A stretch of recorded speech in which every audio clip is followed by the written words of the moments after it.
گلها را به 6 قطار کی میبینم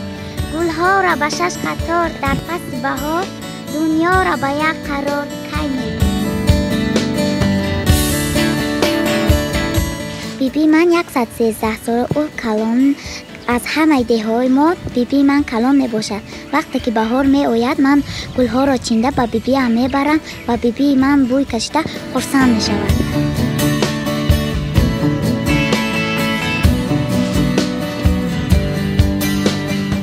نوروز مبارک شود بیبی جان خدا مبارک گردانه یا کاش نیست ای جانش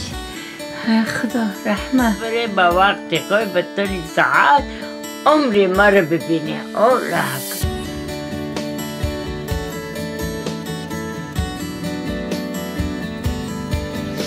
مادر کلانم شد کسک آوردم شیر و عسل گفتا ندارم اشتها شد اشتها از من جدا